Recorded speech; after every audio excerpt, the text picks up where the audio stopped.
Bonsoir, bienvenue à tous. Nouveau rendez-vous politique sur la chaîne au cœur de nos défis. C'est bien Surface de vérité. Dans la surface, ce soir, c'est l'un des hommes politiques burkinabés les plus controversés en ce moment.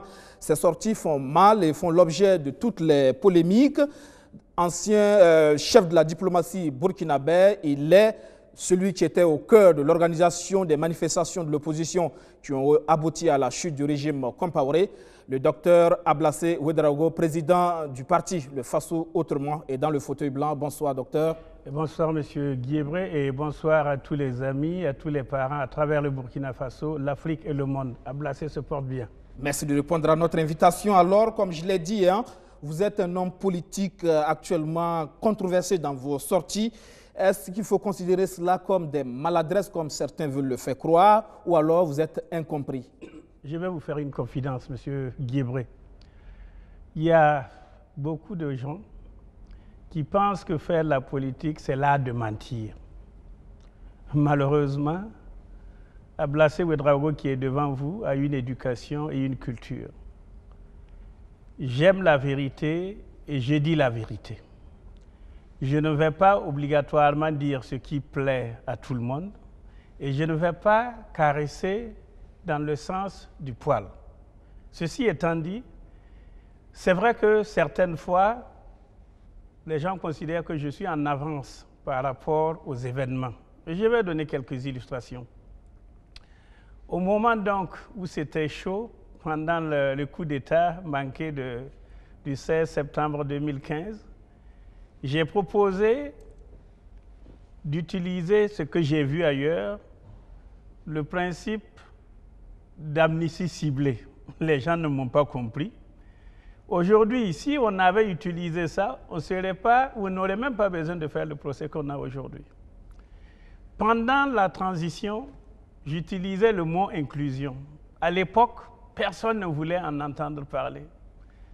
Aujourd'hui, on est obligé de reconnaître que j'avais raison. Maintenant, nous sommes en train de travailler pour la réconciliation nationale. Certains Burkinabés disent se réconcilier avec qui? Pourquoi aller à la réconciliation? Nous disons que la situation de crise dans laquelle le Burkina Faso se trouve exige qu'on aille à la réconciliation nationale. Donc, vous savez, moi j'ai une boussole qui me guide au quotidien. C'est ma conscience. Et ma conscience, c'est de servir le Burkina Faso qui m'a vu naître et qui m'a fait comme je suis aujourd'hui. Et je suis fier d'être burkinabé. Et pour moi, travailler pour la paix de ce pays, la stabilité de ce pays, le développement de ce pays, voilà ce que j'ai en mon âme et conscience pour mon pays. Et chaque fois que je prends une position, et c'est ma constance, c'est ça qui me guide. Le Burkina Faso, rien que le Burkina Faso que j'aime. Alors, acclamé avant effectivement l'insurrection et aujourd'hui quelque peu décrié parfois lorsque vous sortez, comment ça s'explique ça? Cela ne me gêne pas. Je reste fidèle à moi-même. Je suis en harmonie avec ma conscience, qui est ma boussole. Ce que je fais, je le fais parce que j'y crois. Et je dis que le Burkina Faso a besoin de tous les enfants de ce pays-là pour aller de l'avant. Donc, décrier ou pas décrier, on a besoin de tout le monde. Et puis, je vais vous rassurer, je ne pense pas que ce soit le terme qu'il faut utiliser par rapport à ma personne. Vous ne pouvez pas être un homme politique et ne pas recevoir des coups. D'ailleurs, nos ancêtres disaient, on ne jette pas la pierre sur un arbre mort. Si vous voyez une personnalité qui avance des idées, et surtout des idées nouvelles, et ça demande du temps pour que les uns et les autres digèrent ces idées-là, ça amène quelquefois des incompréhensions. Mais au fil du temps, et je m'en aperçois clairement, beaucoup de Burkinabés sont d'accord avec ce que j'ai dit et avec ce que je suis en train de dire. Il y en a qui pensent que ce sont des idées plutôt dépassées. Vous savez, rien n'est jamais dépassé. Ce qui est dépassé, c'est ce qui est mort. Tant que vous êtes en vie, vous n'êtes pas dépassé, M. Guébré. Alors, récemment, il y a un journal de la place, le mensuel, le dossier parlant justement de l'insurrection, qui a sorti une enquête où effectivement il était question que d'un certain milliard de Salifou Diallo, le président défunt de l'Assemblée nationale, pour financer l'insurrection. Paix à l'âme de Salif Diallo, que j'appelais affectueusement le baroudeur.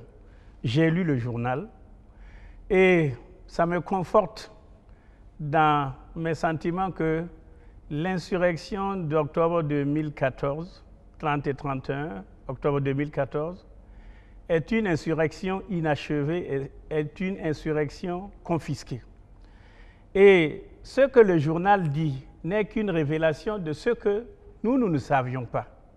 S'il est vrai que Salif Diallo et son groupe, et je présume que c'est le MPP, ont mis à la disposition de l'insurrection 1 milliard pour faire aboutir leur dessein, personnellement, je n'étais pas au courant. Nous avons travaillé... Vous étiez au corps de l'organisation des manifs? Absolument pas. Je pense même qu'on nous a trahis. Je peux dire qu'on nous a trahis parce que nous travaillions pour que l'article 37 ne soit pas modifié. C'était ça l'objet de la lutte. Et si d'autres personnes sont venues avec d'autres dessins, c'est maintenant qu'on découvre. Et d'ailleurs, ça doit confirmer ce que le président actuel de l'Assemblée nationale a dit, que à César ce qui est à César, la paternité de l'insurrection est nôtre. C'est lui qui l'a dit à Léo lors d'une réunion du groupe parlementaire du MPP. Donc, cela me ramène à dire que malheureusement, c'est ça les hommes, vous ne pouvez jamais être sûr de ce qu'est un être humain. Et si c'est vrai, je pense que si notre justice jouait son rôle, et le journaliste l'a proposé d'ailleurs dans son papier, que l'ANR ou bien que le procureur du Faso se saisisse du dossier et approfondisse l'investigation pour que nous soyons informés de tout ce qui s'est passé. Le journal dit que 1 500 000 € ont quitté Dubaï, acheminé à Niamey et acheminé au Burkina Faso par voiture. Tout ça, c'est bien beau, mais nous qui étions au cœur de l'action dans la lutte contre la modification de l'article 37, nous n'étions pas informés donc des intentions des uns et des autres. Et d'ailleurs, Dieu faisant bien les choses, je me souviens comme si c'était hier, le 18 janvier 2014, quand le MPP rejoignait donc le CEFOP, on a organisé une marche-meeting et à la place de la nation, c'est moi qui ai appelé individuellement toutes les personnalités du bureau politique du MPP pour les présenter à la foule. Et j'ai dit à Moré, je dis, si vous venez nous accompagner avec votre bonne foi, que Dieu vous bénisse. Si vous venez avec des intentions qui ne sont pas les meilleures, Dieu vous regarde aussi. Vous pouvez aller vérifier, ça veut dire que nous, on a travaillé de bon cœur, j'allais dire même naïvement, parce qu'à ce moment, la volonté du peuple burkinabé, c'était qu'on change. Et malheureusement, disons-le, le régime du MPP est venu, mais il n'y a pas de changement au Burkina Faso. C'est pour cela que nous disons, et nous le répétons, l'insurrection des 30 et 31 octobre 2014 est une insurrection inachevée, est une insurrection confisquée, et c'est pour cela que les aspirations exprimées par le peuple burkinabé à cette époque sont toujours insatisfaites. Parlons d'aspiration justement insatisfaite du peuple. Parlons donc de la gouvernance économique du MPP actuellement au pouvoir. Il y a eu récemment cette sortie des évêques qui semble quelque peu vous conforter. Moi, je suis un homme comblé. Dieu soit loué.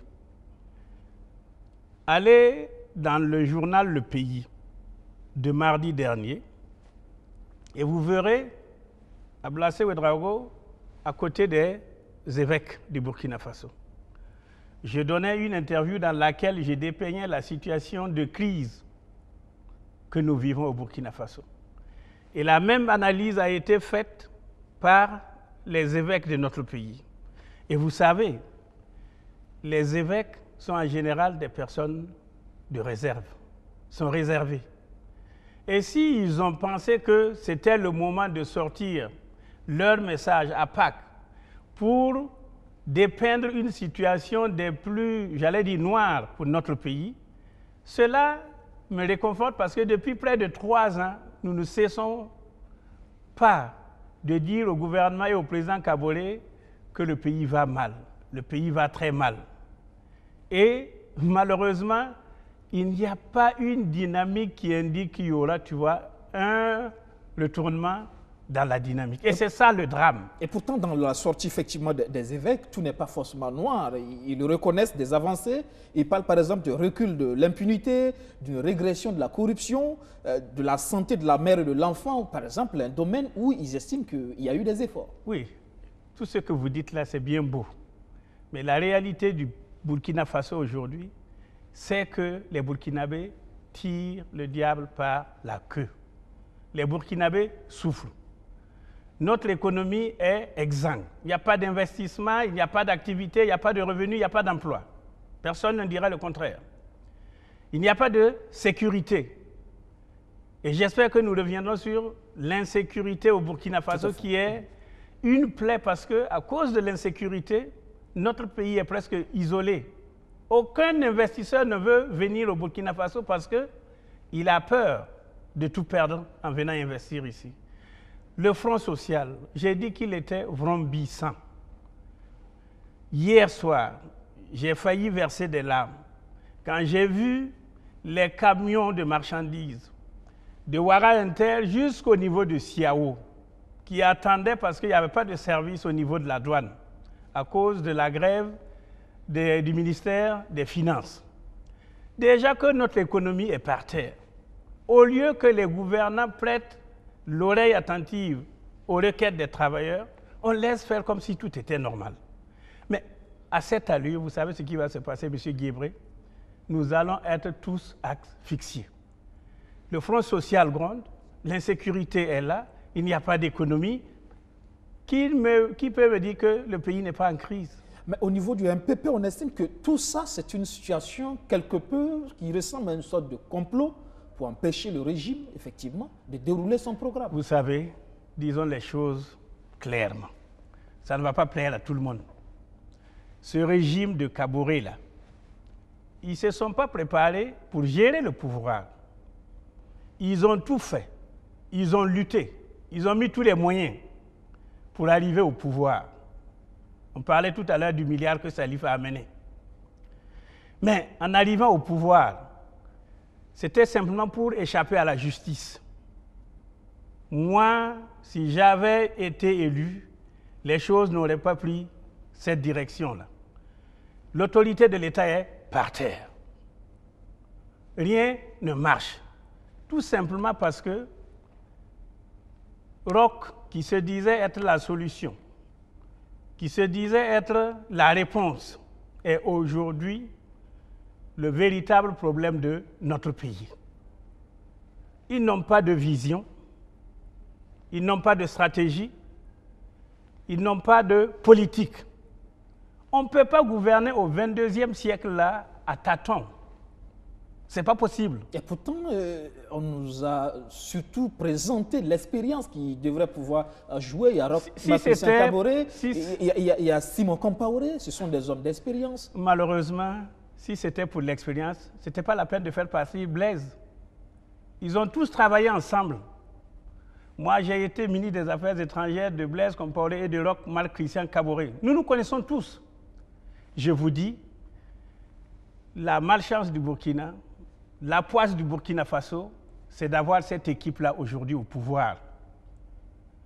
Et je vous dis que notre pays est en train d'enregistrer une décroissance économique jamais égalée. Et ça va couvrir la période de ce qu'on appelle le PNDS. Que les gens se souviennent. Au moment où le PNDS était adopté à Paris, j'avais dit que c'était un leurre. On a dit Ablassé est frustré, Ablassé parle trop. 7 mois plus tard, le Premier ministre Kabatieba déclare qu'il n'est pas venu avec de l'argent. Il était où pour venir déclarer ça maintenant? Et quand je dis que le président Kaboré n'était pas prêt pour gérer le pays, il n'était pas préparé, mais il gère seulement son maintien au pouvoir, Regardez, il a pris fonction, il a prêté serment le 29 décembre 2015. Il lui a fallu près de 2 semaines le 13 exactement, pour mettre en place son équipe gouvernementale. Mais quand il faisait sa campagne, c'était sur la base d'un programme, non? Il ne savait pas que chaque point de son programme, telle personne pouvait assurer l'exécution. Ils n'étaient pas prêts. Et c'est parce qu'ils ne sont pas prêts qu'aujourd'hui, nous sommes dans une situation de crise jamais égalée, une crise multidimensionnelle.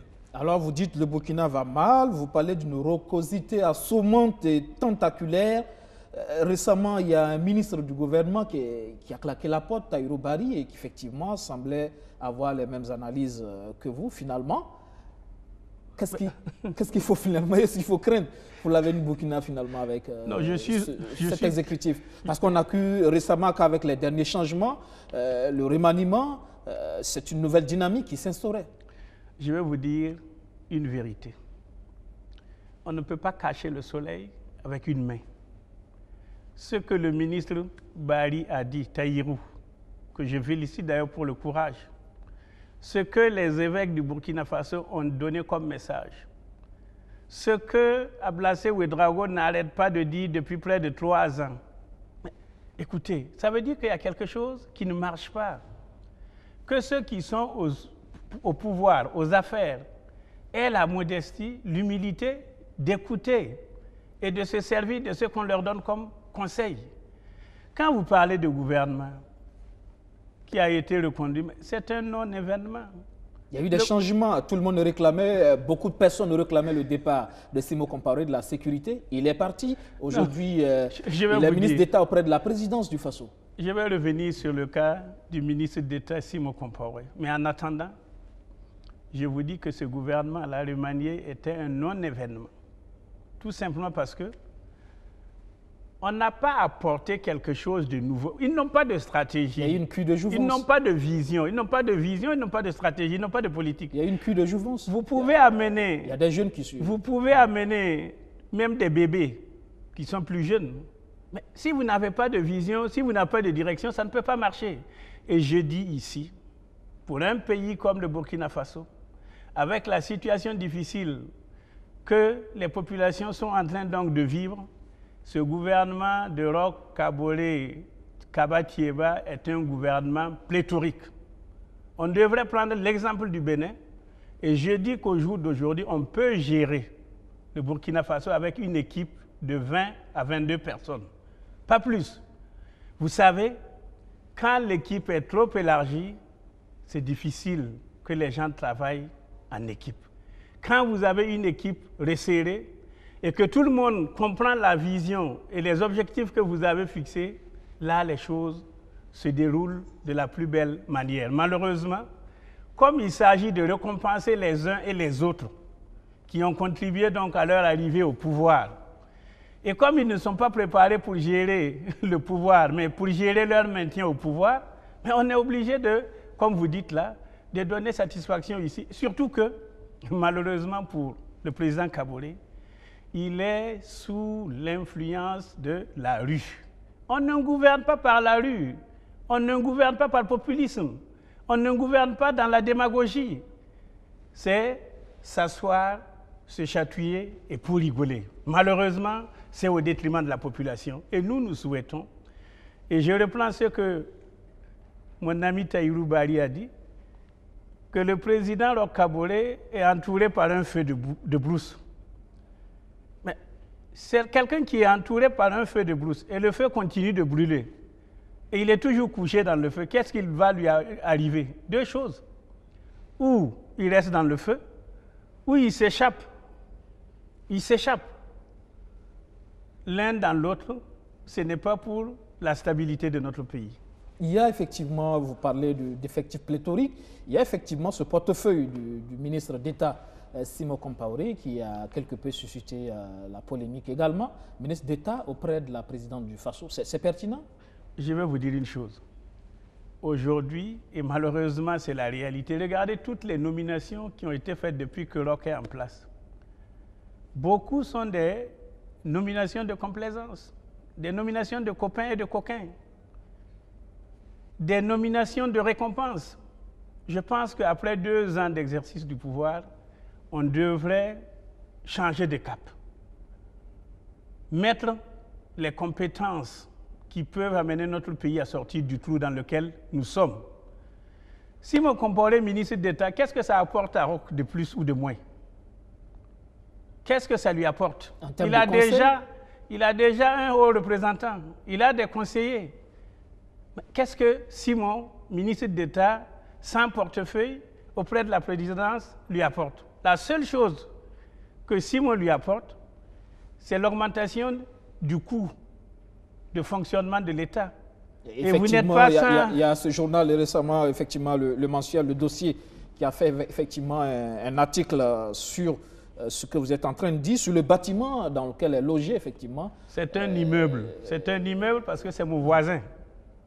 Et je dis, au-delà du fait que le journal ait mentionné le montant de 4 millions par mois de location, moi, c'est le bien fondé et l'utilité pour le ministre d'État auprès de la présidence.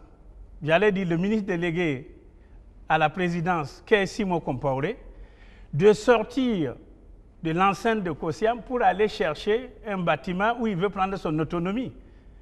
Il n'a pas de portefeuille. Il y a eu des ministres d'État auprès de la présidence avant lui, Assimi Kwanda, Ram Ouedraogo, Herman Yameogo, mais ils sont restés à côté du président. Quand on est ministre d'État auprès du président, vous êtes là pour exécuter ce que le président vous donne comme travail. S'il avait un ministère plein, avec d'autres attributions, par exemple, ministre d'État, ministre de la Santé, donc il avait le portefeuille de la Santé, on comprendrait qu'il ait besoin d'une administration, qu'il ait besoin de moyens. Mais ministre d'État auprès de la présidence, sans portefeuille, il n'a pas besoin d'avoir une administration comme un directeur de cabinet, comme un DAF. Non. Et moi, je demande au président Kaboré de se ressaisir et de s'assumer. Il faudrait qu'il dise au ministre d'État de réintégrer Kosiam. Ça ne sert pas de dilapider les meilleurs moyens de l'État. C'est nous tous qui contribuons là à donner un contenu à ce qui n'existe pas. Et je dis, c'est mon voisin, c'est un immeuble, je connais le propriétaire de la maison. Donc, ce qui me gêne, c'est le bien fondé et la pertinence d'aller louer une maison. Du temps de Blaise Compaoré, Simon Compaoré disait que lui n'osait pas regarder du côté de Kosiam. Blaise est parti. C'est Kaboré qui est là, mais il n'a qu'à aller s'asseoir en fonction de ses attributions. Imaginez que si dans 2 mois, dans 3 mois, les circonstances exigent que le président Kaboré fasse un remaniement et qu'il doit réduire encore la robe de Simon et que ça devienne un caleçon. Mais qu'est-ce qu'on fait de ce bâtiment qu'on a loué? Le contrat qui a été signé, qu'est-ce qu'il faut en faire? Il faut résilier le contrat. Je suis écœuré parce que ce n'est pas comme ça qu'on gère les finances d'un pays. Et là, je dis, le ministre des Finances, toute l'équipe qui s'occupe du patrimoine immobilier de l'État là, devrait quand même savoir que c'est 25 millions de Burkinabés qu'ils sont en train de ruiner comme ça. Et je dis ici, nous demandons que le président Kaboré, père de la nation, s'assume pour une fois en faisant retourner Simon Compaoré dans l'enceinte de Kosiam. Il n'a pas besoin d'être là où il est. Si cela ne lui sied pas, les villas qui sont autour de Kosiam, là, qui appartiennent à l'État, par exemple celle où est le général Bassolé, il y en a plein de maisons vides. Nous savons tout ce qui a été construit. Ils n'ont pas besoin de dépenser 4 millions par mois. Ça, ce n'est pas encore vérifié. Son directeur de cabinet sans vous démentir. Monsieur Guiebré, ne prenez pas les Burkinabés pour des enfants. Vous êtes allé à l'école. Est-ce que vous pouvez aller aménager dans la cour de quelqu'un pour un loyer que vous ne connaissez pas? Vous allez faire des travaux. Je vous dis que c'est mon voisin, je vois tout ce qui se passe. Il y a même le drapeau qui est fixé déjà. Ça vaut les 4 millions, à votre avis? Je dis, je connais le propriétaire de la maison, je ne lui ai pas posé la question. Mais moi, ce n'est pas le loyer qui m'intéresse. C'est le bien fondé de cette location que je ne vois pas. Et ce que je condamne ici, c'est de la façon dont on utilise les deniers publics.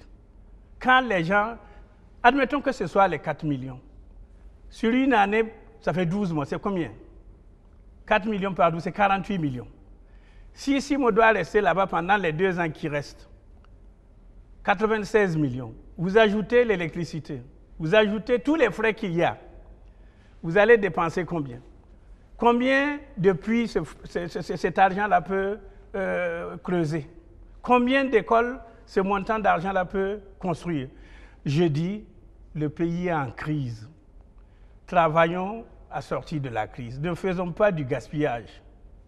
Alors, vous parlez justement du PNDS qui est le référentiel de développement et pourtant, le PNDS produit des résultats. Je vous dis, ce PNDS-là, et je pense que le Premier ministre lui-même en est conscient, les 4 ans là, de PNDS, là, de 2016 à 2020, là, ça va être la période de décroissance. Et c'est un économiste qui vous parle. Donnez-nous rendez-vous à la fin de leur gestion des affaires de l'État et vous allez faire le constat. Il y a quand même le pays qui continue de bénéficier de la confiance des partenaires techniques et financiers. On voit partout des infrastructures qui poussent quand même. Hein. Non, je pense que vous voulez donner un coup de main au pouvoir, mais moi, je reste constant dans ma position, M. Guébré. Je vous dis qu'un pays dans lequel il n'y a pas de stabilité, un pays dans lequel il n'y a pas de stabilité, il n'y a pas de paix sociale, un pays dans lequel l'insécurité est quelque chose que l'on vit au quotidien, vous n'attirez personne. Vous ne pouvez pas faire du développement, vous ne pouvez pas faire de l'économie. Et c'est ça la situation dans laquelle nous sommes aujourd'hui. Traverser la ville, traverser le Burkina Faso. Combien de jeunes sont à la recherche d'emploi? Il n'y a plus personne qui investit ici. Même nos compatriotes, opérateurs économiques d'un certain niveau, ont déménagé dans les pays voisins. Tout ça, ça crée du chômage. Je dis, président Roch Kaboré, il y a une autre façon de faire. Faisons autrement. Allons à la réconciliation nationale. Appelons tout le monde. Utilisez les compétences au lieu où ces compétences-là peuvent être utilisées. Pour certains, justement, la vérité, c'est que c'est votre combat. C'est juste pour pouvoir être appelé à la soupe. Vous savez, si c'est la soupe là... Si vous avez un portefeuille ministériel aujourd'hui, je vous dis, si c'est la vous soupe, allez changer de discours. Si c'est la soupe là, regardez-moi bien. Je ne suis pas quelqu'un qui ne mange pas à sa faim. Je vous dis que j'ai une boussole, j'ai une constance. C'est le bonheur du Burkinabé et du Burkina Faso. Moi, ce que j'ai eu, fils de cultivateur, avec le niveau et le standing de vie que j'ai, je n'ai pas à me plaindre. Si je suis en train de me battre pour que le Burkina Faso se développe, pour que les Burkinabés se parlent, pour que les Burkinabés se réconcilient, c'est tout simplement parce que j'aime ce pays-là. Je suis patriote. Vous savez que j'ai fait près de 30 ans dans la carrière internationale. J'aurais pu rester dehors. Mais non, j'ai décidé de revenir ici parce que mes racines, c'est ici. Et si je dois être utile, c'est à mon pays. Et ce que je dis là, et je suis très heureux de revenir dessus, c'est ce que les évêques ont passé dans leur message de Pâques. Vous voyez que ça veut dire que nous ne parlons pas en l'air. Que le président Kaboré comprenne qu'il n'a plus beaucoup de temps. Il n'a plus beaucoup de temps. Il faut qu'il change, il faut qu'il relance le pays sur la voie du développement. Alors aujourd'hui, pour rester dans l'économie, avant d'en venir à la question de la réconciliation, il y a aujourd'hui cette situation de charge qui augmente de façon vertigineuse, un peu les dépenses de l'État. Ça aussi, c'est une réalité. Vous voyez, vous dites que la situation est belle. Et maintenant, vous me dites, même pas 5 minutes, que la situation n'est pas bonne. On reconnaît que tout n'est pas rose, mais il y a aussi des situations qui font en sorte que c'est difficile pour l'exécutif de mettre en œuvre, d'exécuter un budget. Il ne faut pas faire comme l'Autriche. Quand ça ne va pas, vous dites que ça ne va pas et puis vous cherchez la solution. C'est très simple. Il faut que le gouvernement commence par resserrer ses rangs au sommet. Et j'ai dit qu'on peut faire des économies au niveau du gouvernement même. Ils sont trop nombreux. On n'a pas besoin de tout ça. Trouvez des gens qui peuvent faire le travail au lieu d'émietter donc les pouvoirs tout simplement pour faire plaisir à vos petits copains. Ce n'est pas nécessaire. L'intérêt supérieur de la nation doit être pris en compte. C'est ça être burkinabé, c'est ça être patriote. Et je dis, vous avez tout à fait raison. Quand on regarde, et je me suis renseigné, j'ai plus des informations, au niveau des recettes, je prends seulement les recettes des impôts. Il est prévu un montant à collecter, 900 et quelques milliards. Mais les 2 premiers mois, janvier et février, n'ont pas permis de collecter plus de 80% de ce qui était attendu pour ces mois-là. Ça veut dire quoi? Si on continue à cette allure, nous n'allons jamais couvrir le budget qui a été adopté par l'Assemblée nationale. Nous allons nous retrouver dans une situation où ça sera seulement faire fonctionner l'État. Il n'y aura pas d'investissement.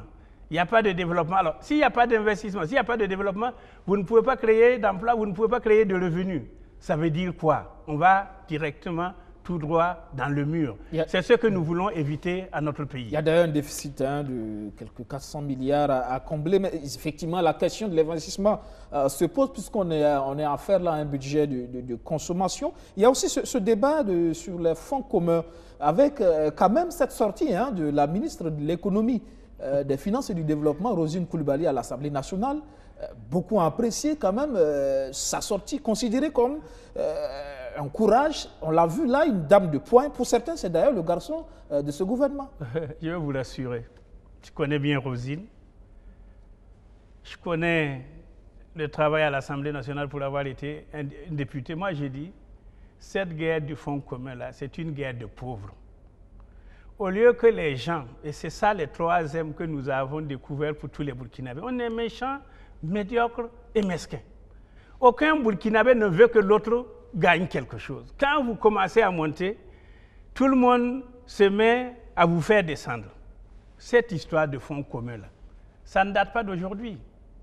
Ce qu'il aurait fallu faire, c'est travailler ou aider les fonctionnaires qui sont dans le cas là à redoubler d'efforts pour que même le fonds commun là augmente, pour que les recettes de l'État augmentent.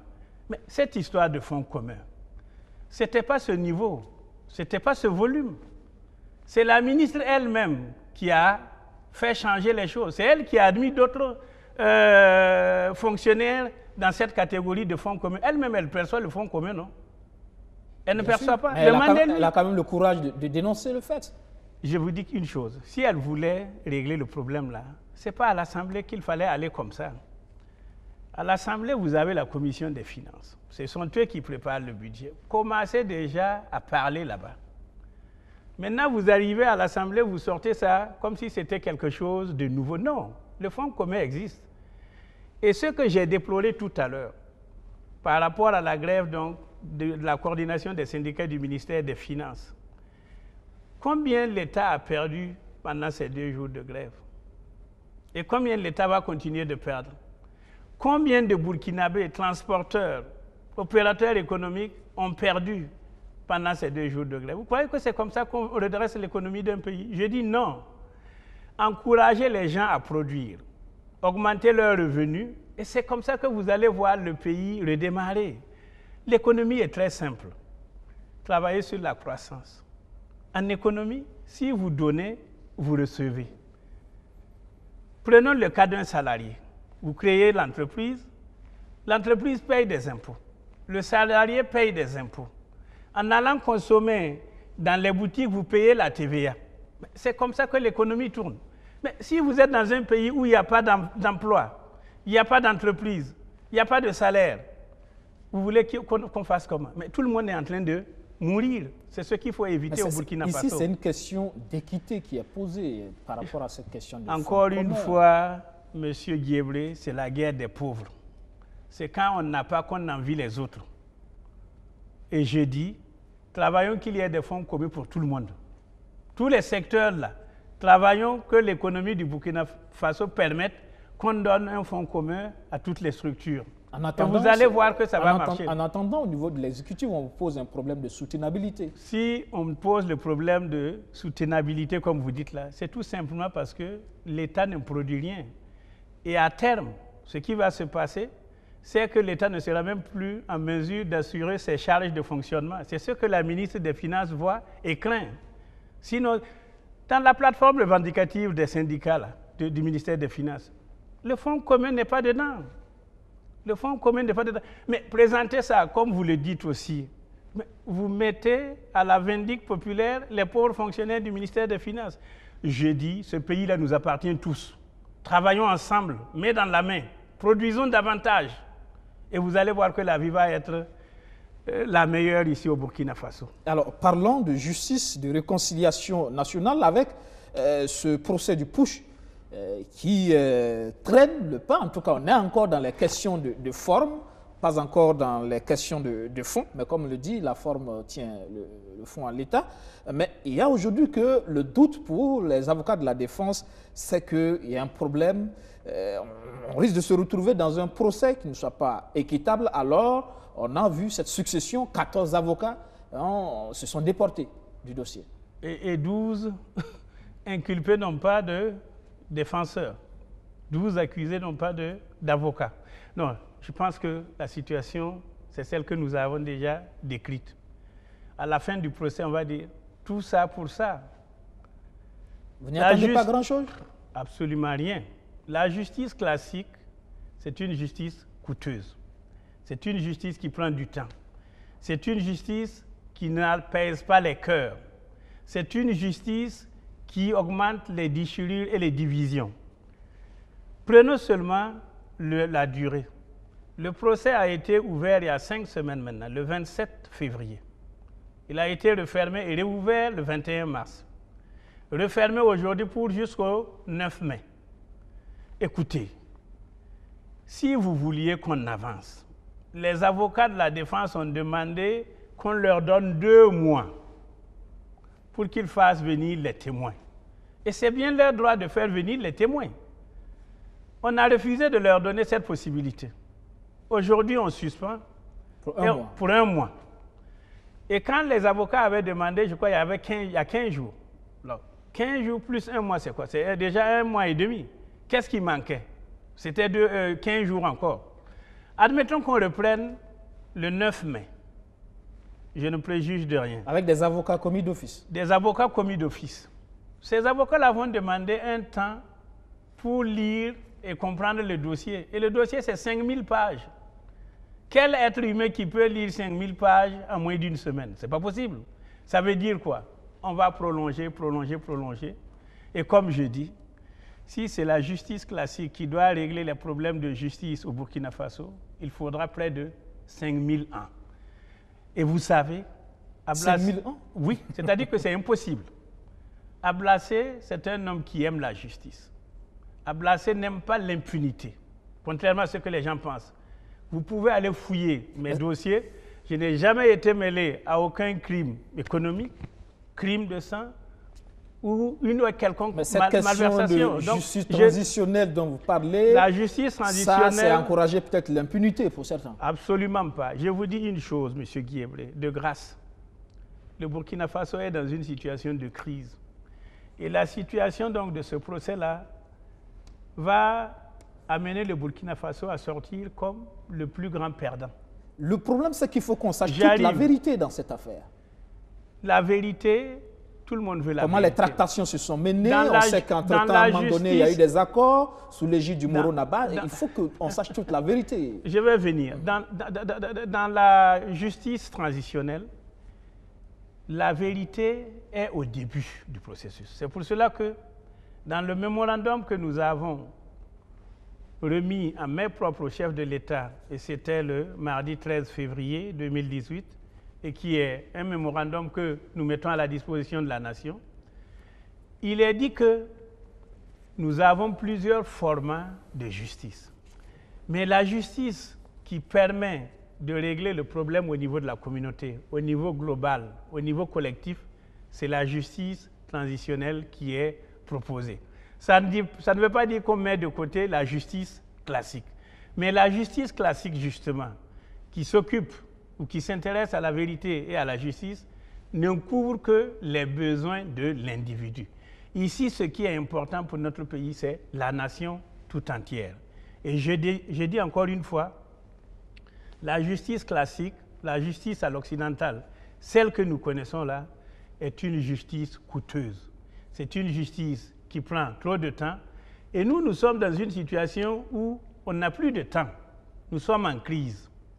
Trouvons la formule de justice qui exclut l'impunité pour aller de l'avant et relancer notre pays. Enjamber les cadavres pour aller à la réconciliation? On a dépassé ça. Personne ne veut enjamber de cadavres. Nous disons, le Burkina Faso a un passé. Ce passé-là, on ne l'oublie pas. Ce passé-là, on ne l'efface pas. On bâtit à partir de ce passé-là. Ce qui est important, c'est de dessiner le destin commun qui va être meilleur que celui que nous vivons pour nos petits-enfants. Et j'ai dit, travaillons vite pour la réconciliation nationale. Et le Burkina Faso a besoin d'un dialogue de vérité. Et nous disons que si on arrive à commencer par le dialogue inclusif national, et ça sera sous la forme d'un forum avec tous les Burkinabés, un forum national sur la réconciliation nationale, tout le monde va sortir ce qu'il a dans le ventre et dans le cœur, mettre sur la table. On va faire un tri. Ce qui peut être réglé par le pardon sera réglé par le pardon. Ce qui doit aller devant la justice ira devant la justice. Ne nous leurrons pas. Il faut que nous préparions un meilleur avenir pour nos enfants et nos petits-enfants. Et c'est ça tout le combat de la CODER. Réunir les Burkinabés, les faire se réconcilier, faire en sorte que le Burkina Faso se réconcilie avec lui-même pour qu'on ait un nouveau départ. Mais en même temps, quand vous dites ça et que vous faites des sorties, par exemple sur le dossier Norbert Zongo, et que vous faites des déclarations, on se demande, finalement, qu'est-ce que vous voulez à la fin? Je veux la paix pour ce pays. Je veux la stabilité pour ce pays. Par rapport à l'affaire Norbert Zongo, je n'ai pas parlé de la procédure judiciaire en cours. Et je répète, voilà le journal L'Observateur Parle, numéro 93-94, du 30 juin 2017. Et dans Lettre pour l'Aïe, on dit la famille Norbert Zongo est passée à la caisse. Mais le règlement financier n'a rien à voir avec vider le dossier judiciaire. Ceux qui comprennent les termes juridiques savent que moi, je n'ai pas dit régler judiciairement, j'ai dit régler financièrement. En matière de justice, on dit vider. Mais quand vous dites régler, c'est comme si... voilà. Et c'est pour cela que j'ai demandé... Les espèces sonnantes et trébuchantes remplaçaient la justice. Je n'ai pas dit ça. Moi, je n'étais pas aux négociations. Je n'étais pas là où on a sorti l'argent. Ce que je sais, et je suis allé à l'école, je sais lire, Lettre pour l'Aïe reprend l'arrêt de la CEDEAO qui indique des chiffres. D'ailleurs, dans ma réponse aux avocats des ayants droit, je leur ai demandé d'avoir quand même l'inspiration de mettre à la disposition de la population non seulement l'arrêt de la CEDEAO, mais aussi les montants qui ont été alloués. C'est une simple question d'information. Ablacé n'a pas dit plus que ça. Quand l'observateur a dit, on n'est pas tombé sur lui à bras raccourcis. C'est parce que, je vous le dis, les gens n'aiment pas attendre ce qu'il faut dire. Et nous disons, nous ne savons pas mentir. Ce qui est là, c'est la vérité. Et j'en profite pour vous dire que nous tous, là, l'État, là, a dépensé 11 milliards de francs CFA pour essayer justement d'amener la paix dans ce pays en essayant de régler donc les cas de ceux qui sont morts par la violence politique. Ce sont des efforts. Qui peut le plus, peut le moins. Et je dis, et ça c'est mon combat, je refuse qu'une centaine de personnes prennent en otage 25 millions de Burkinabés. On ne doit pas compromettre l'avenir du pays là pour une centaine de personnes. Vous faites référence à qui, cette centaine de personnes? Non, je dis tous les cas de justice actuellement ne dépassent pas 100. C'est ça. Il faut qu'on aille à l'apaisement, il faut qu'on aille à la paix, il faut qu'on aille à la stabilité, il faut qu'on aille à la sécurisation du pays. Et je vous dis une chose, et c'est ça qui me fait mal au cœur. Quand les terroristes sont venus attaquer, le 2 mars, l'état-major général des armées à 10 h du matin, dans la journée, et à l'ambassade de France.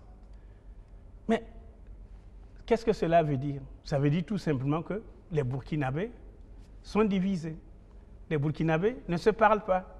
Parce que ces gens-là, ils ne sont pas tombés du ciel. Justement, parlons de cette question de sécurité. On a remarqué qu'effectivement, avec cette énième attaque, le 2 mars, justement, tout de suite, la réaction du pouvoir, c'était d'accuser, encore une fois, le régime Compaoré d'être derrière ces attaques. Vous savez, ça revient à ce que j'ai dit. Roch et ses compagnons sont arrivés au pouvoir sans s'être préparés à le gérer. Ce qui les intéresse, c'est gérer leur maintien au pouvoir. Et voilà des déclarations qui confirment ce que je suis en train de dire. Vous savez, si vous n'avez pas de vision, si vous n'avez pas de stratégie, si vous n'avez pas de politique, vous ne pouvez pas avoir un système de défense ou un système de sécurité qui donne satisfaction. Si je prends la région du Sahel, le Burkina Faso de Roch Kaboré, c'est devenu le ventre mou, c'est devenu le maillon faible en matière de lutte contre l'insécurité, contre le terrorisme et contre le banditisme. Le Burkina Faso, c'est devenu un fromage, le gruyère, des trous partout. On vient, on tape à sa guise. J'ai dit non, le Burkina Faso doit faire mieux que ça. Et les Burkinabés réunis, c'est une force. C'est parce qu'on n'a pas de stratégie. Comment voulez-vous que l'état-major général d'un pays attaqué en pleine journée, ça veut dire qu'il n'y a plus d'espace dans ce pays-là où on ne peut pas aller attaquer. Et c'est ça le traumatisme que vit la population.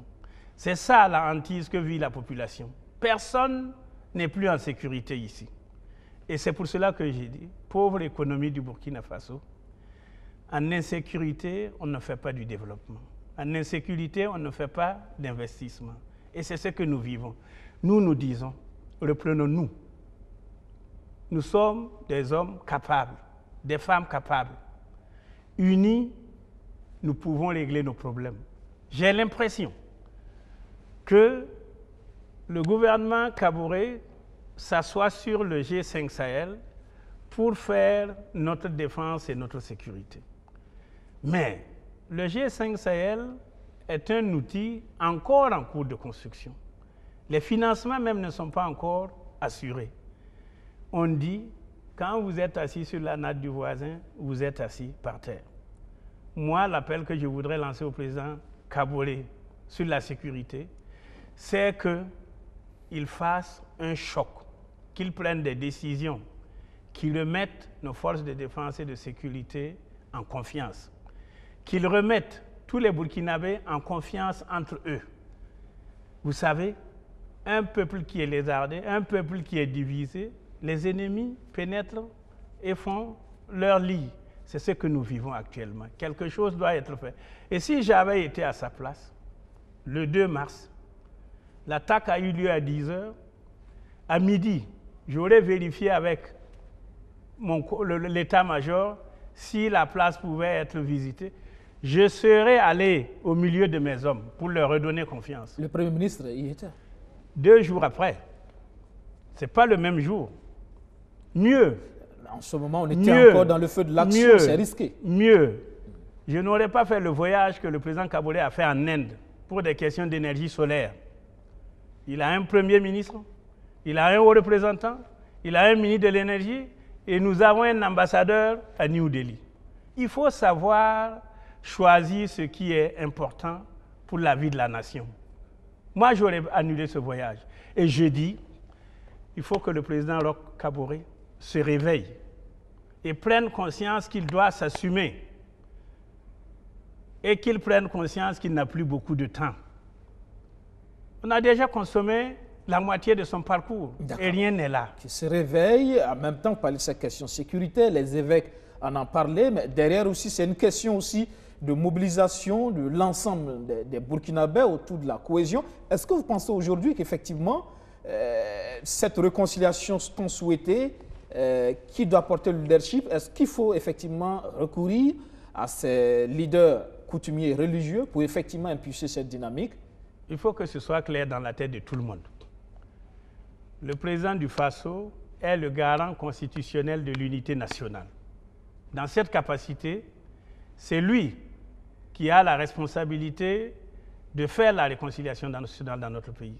C'est à lui de prendre les initiatives et de faire appel aux autorités que vous avez citées là, à tout le monde. Nous disons que la réconciliation nationale, ce n'est pas l'affaire d'un seul individu, ce n'est pas l'affaire d'un groupe d'individus, c'est l'affaire de tout le monde, mais tout le monde ensemble. Il y a effectivement ces autorités, j'en parle parce qu'on considère qu'à plusieurs reprises, ils ont sauvé la nation d'une crise définitive. C'est des derniers ressorts, mais de plus en plus, vous, hommes politiques, on a vu récemment le cas de Soumane Touré, qui a tiré à boulet rouge sur des autorités coutumières, ce qui a d'ailleurs été à la base de la suspension de son parti, le PITJ, pour 3 mois. Oui, le ministre de l'administration territoriale a suspendu le parti, mais il n'a pas suspendu Touré Soumane.